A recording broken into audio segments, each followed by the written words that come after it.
ನಮಸ್ಕಾರ ಸ್ನೇಹಿತರೆ. ಹೃದಯ ಅತ್ಯಂತ ಫಲವತ್ತಾದ ಜಾಗ. ಅಲ್ಲಿ ನೀವು ಪ್ರೇಮ, ದ್ವೇಷ, ಪ್ರೀತಿ, ದಯೆ ಏನನ್ನು ಬಿತ್ತಿದರೂ ಸಂಪಾಗಿ ಬೆಳೆಯುತ್ತದೆ. ಅದರಲ್ಲಿ ಬಿಡುವ ಫಲವನ್ನು ನಾವೇ ತಿನ್ನಲೇಬೇಕಾಗಿರುವುದು ಕಡ್ಡಾಯ. ಹಾಗಾಗಿ ಬಿತ್ತುವ ಮೊದಲೇ ಹೊಲದ ಬಗ್ಗೆ ಎಚ್ಚರವಿರಲಿ. ಮತ್ತೊಬ್ಬರನ್ನು ನೋಯಿಸುವ ಮೊದಲು ಯೋಚಿಸಿ, ಆ ನೋವು ನಿಮಗಾದರೆ ಹೇಗಿರುತ್ತದೆ ಎಂದು.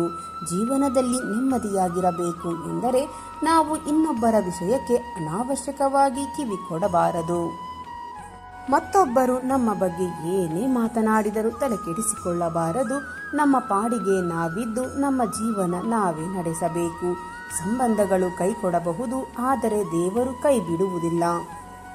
ಯೋಚಿಸುವ ರೀತಿ ಸರಿಯಾಗಿ ಇದ್ದಾಗ ಕುಡಿಯುವ ಅಂಬಲಿ ಗಂಜಿಯಲ್ಲೂ ನೆಮ್ಮದಿ ಇರುತ್ತದೆ.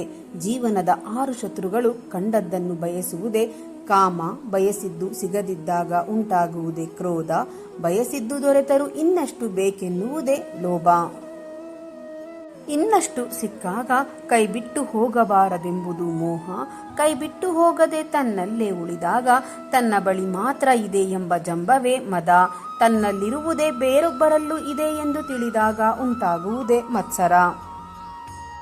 ನಿಮ್ಮ ಬೆನ್ನ ಹಿಂದೆ 1000 ಮಾತನಾಡಿದರೆ ನೀವು ಗೆದ್ದಿದ್ದೀರಿ ಎಂದು ಅರ್ಥ.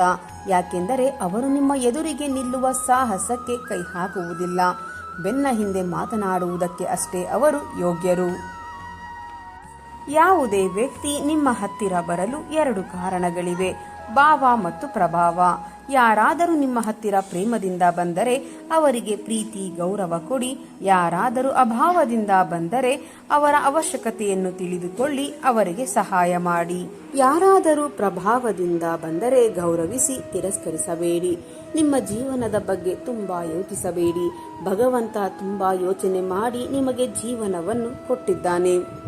ಉತ್ತಮ ಬದುಕಿಗಾಗಿ ಸೂತ್ರಗಳು: ಕೇಳದೆ ಏನೂ ಹೇಳಬೇಡಿ, ಬೇಕಾಬಿಟ್ಟಿ ಕರೆದರೆ ಹೋಗಬೇಡಿ, ಕಷ್ಟ ಬಂದರೆ ಹೆದರಬೇಡಿ, ಬೆಲೆ ಇಲ್ಲದ ಕಡೆ ಕಾಲಿಡಬೇಡಿ, ಚಿಂತಿಸಬೇಡಿ, ಇಲ್ಲಿ ಆಗುವುದೆಲ್ಲವೂ ಒಳ್ಳೆಯದಕ್ಕೇನೆ.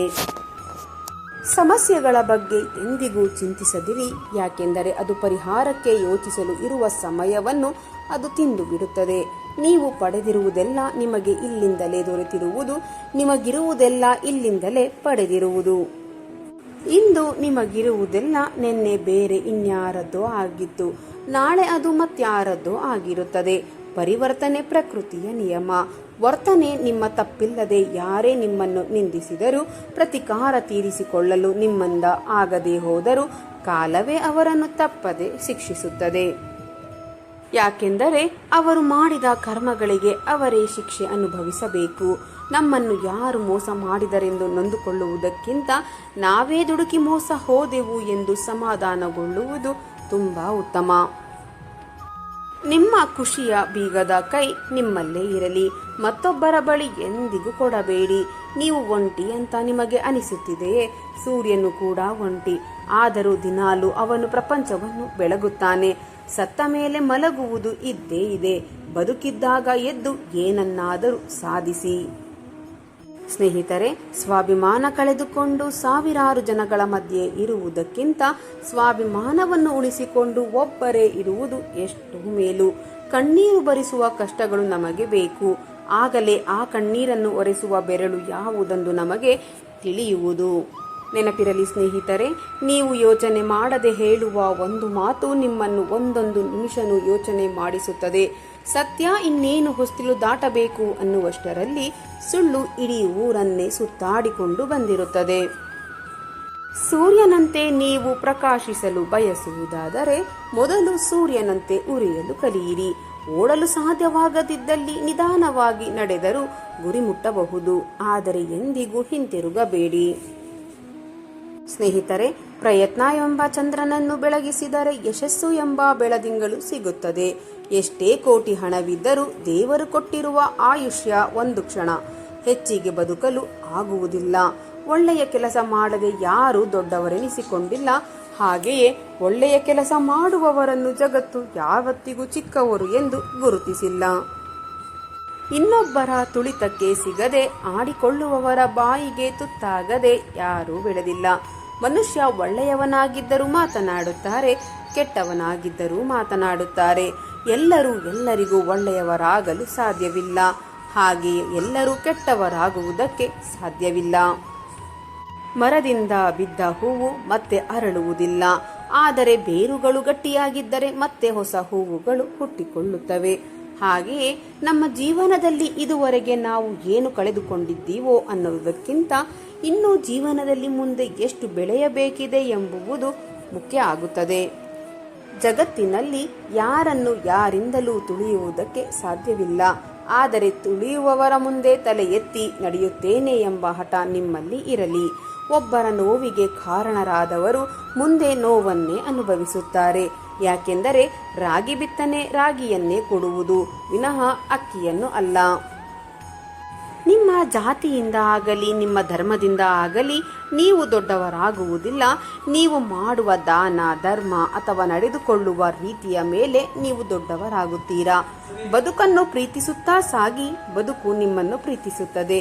ಸೋಲನ್ನು ನಗು ನಗುತ್ತಾ ಸ್ವಾಗತಿಸಿ, ಗೆಲುವು ನಿಮ್ಮನ್ನು ಸ್ವಾಗತಿಸುತ್ತದೆ. ಸಮುದ್ರದ ಮೇಲೆ ಬಿದ್ದ ಮಳೆ, ಹೊಟ್ಟೆ ತುಂಬಿದ ಮೇಲೆ ನೀಡಿದ ಊಟ, ಸಿರಿವಂತರಿಗೆ ನೀಡಿದ ಉಡುಗೊರೆ, ಹಗಲಿನಲ್ಲಿ ಹಚ್ಚಿದ ದೀಪ, ಕುಡುಕನಿಗೆ ಹೇಳಿದ ಬುದ್ಧಿ, ನಿಯತ್ತು ಇಲ್ಲದವರಿಗೆ ತೋರಿದ ಪ್ರೀತಿ ಎಲ್ಲವೂ ವ್ಯರ್ಥ. ಯಾರ ಜೀವನದಲ್ಲಿಯೂ ಆಟ ಆಡುವುದಕ್ಕೆ ಹೋಗಬೇಡಿ. ಭಗವಂತ ನಿಮ್ಮ ಜೀವನದಲ್ಲಿ ಆಟ ಆಡುವುದಕ್ಕೆ ಶುರು ಮಾಡಿದರೆ ಸಹಾಯಕ್ಕೆಂದು ಭಗವಂತನು ಕೂಡ ಬರುವುದಿಲ್ಲ. ಕಾಲ ಯಾರ ಸ್ವತ್ತು ಅಲ್ಲ. ನೊಂದವರಿಗೆ ನೋಯಿಸಿದವರಿಗೆ ಒಂದಲ್ಲ ಒಂದು ದಿನ ಮಾಡಿದ ಕರ್ಮಕ್ಕೆ ತಕ್ಕ ಫಲ ಕಾದಿರುತ್ತದೆ. ಒಳ್ಳೆಯ ಜನರನ್ನು ಪರೀಕ್ಷೆ ಮಾಡಬೇಡಿ, ಯಾಕೆಂದರೆ ಅವರಿಗೆ ನೋವಾದರೆ ಮಾತಿಗೆ ಮಾತು ಕೊಡುವುದಿಲ್ಲ, ಬದಲಿಗೆ ನಿಮ್ಮ ಜೀವನದಿಂದಲೇ ದೂರವಾಗುತ್ತಾರೆ. ಸತ್ಯವನ್ನು ಹೇಳುವ ಅಭ್ಯಾಸ ಮಾಡಿಕೊಂಡರೆ ಭಗವಂತನಿಗೂ ಹೆದರುವ ಅವಶ್ಯಕತೆ ಇಲ್ಲ. ಸುಳ್ಳನ್ನು ಹೇಳಲು ಪ್ರಾರಂಭ ಮಾಡಿದರೆ ನಮಗೆ ನಾವೇ ಹೆದರಿ 4 ಜನರಿಗೆ ಸುಳ್ಳನ್ನೇ ಸಾರಿ ಸಾಯಬೇಕಾಗುತ್ತದೆ. ಜೀವನದಲ್ಲಿ ಯಾರು ಚಿಂತೆಯಲ್ಲಿ ಮುಳುಗಿ ಹೋಗುತ್ತಾರೋ ಅವರು ಸಾವಿನಲ್ಲೂ ಅಂತ್ಯವಾಗುತ್ತಾರೆ. ಚಿಂತೆಯಿಂದ ಯಾರು ಹೊರಗೆ ಬಂದು ಜೀವನದ ಏಳು ಬೀಳುಗಳನ್ನು ಸಮಾನವಾಗಿ ಸ್ವೀಕರಿಸಿ ಬದುಕಿನ ಬಂಡಿಯನ್ನು ಯಶಸ್ವಿಯಾಗಿ ಮುನ್ನಡೆಸುತ್ತಾರೋ ಅವರನ್ನು ಸೋಲಿಸಲು ಯಾರಿಂದಲೂ ಕೂಡ ಸಾಧ್ಯವಾಗುವುದಿಲ್ಲ. ಸ್ನೇಹಿತರೆ, ಇಂದಿನ ಈ ನನ್ನ ವಿಡಿಯೋ ನಿಮ್ಮ ಮನಸ್ಸಿಗೆ ಸ್ವಲ್ಪವಾದರೂ ಪ್ರೇರಣೆ ನೀಡಿದರೆ ವಿಡಿಯೋಗೆ ಒಂದು ಲೈಕ್ ಮಾಡಿ, ಶೇರ್ ಮಾಡಿ. ನಿಮ್ಮ ಅಭಿಪ್ರಾಯವನ್ನು ಕಾಮೆಂಟ್ ಬಾಕ್ಸ್ನಲ್ಲಿ ಹಂಚಿಕೊಳ್ಳಿ. ನನ್ನ ಪ್ರಯತ್ನ ನಿಮಗೆ ಇಷ್ಟವಾಗಿದ್ದರೆ ದಯವಿಟ್ಟು ಈಗಲೇ ನನ್ನ ಚಾನಲನ್ನು ಸಬ್ಸ್ಕ್ರೈಬ್ ಮಾಡಿಕೊಳ್ಳಿ. ಮತ್ತೆ ಮುಂದಿನ ವಿಡಿಯೋದಲ್ಲಿ ಇದೇ ರೀತಿಯ ಹೊಸ ಮೋಟಿವೇಶನಲ್ ಮಾಹಿತಿಯೊಂದಿಗೆ ಭೇಟಿಯಾಗೋಣ. ಅಲ್ಲಿಯವರೆಗೆ ಸಕಾರಾತ್ಮಕವಾಗಿ ಯೋಚಿಸಿ ಸಂತೋಷವಾಗಿ ಬಾಳಿರಿ. ಧನ್ಯವಾದಗಳು.